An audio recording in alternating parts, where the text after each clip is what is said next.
আব্বে আমরা তো কেউ গাছে উঠতে পারি না, এখন কে পেয়ারা পারবে? না না ভাই আমি পারতে পারবো না। আরে আমিও তো গাছে উঠতে পারি না, তাহলে আমরা এখন কি করব? শোনো আমার কাছে একটা বুদ্ধি এসেছে, আমরা একটা গেম খেলবো, যাকে আমরা ধরতে পারবো সে কিন্তু পেয়ারা পেরে দিবে। আচ্ছা ঠিক আছে, 1 2 3।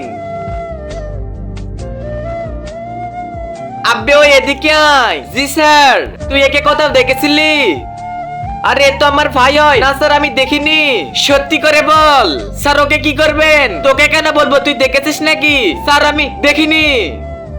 আব্বে কই যাচ্ছিস? ও কই আছে একটু বলে যা। এই থাম বলছি। আরে ভাইয়া কি হয়েছে? তোমাকে একটা পুলিশ খুঁজছে। কি কি কি পুলিশ? হ্যাঁ ভাই তোমার ছবি দেখাচ্ছে, ওই দেখো পুলিশ, ভাগো ওখান থেকে। আরে আমার বন্ধু তালহা কোথায় গেল? ও তো এখানেই থাকার কথা।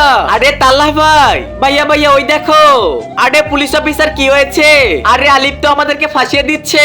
এর আগে তুমি হিন্দু হলে কমেন্ট করো, মুসলিম হলে লাইক করে সাবস্ক্রাইব করে দাও। আজকে দেখো কার শক্তি সবচেয়ে বেশি। আরে স্যার আপনি কেন এখানে? আরে ছোট তোমার ভাইয়ের বন্ধু আমি, ভিডিও বানাবো দেখে পুলিশের গেটআপ নিয়ে আইছি। আব্বে সালা তুই আমাকে ভয় দেখাইছিলি, তুই আমার বন্ধুকে চিনিস না, এই নে মার খা।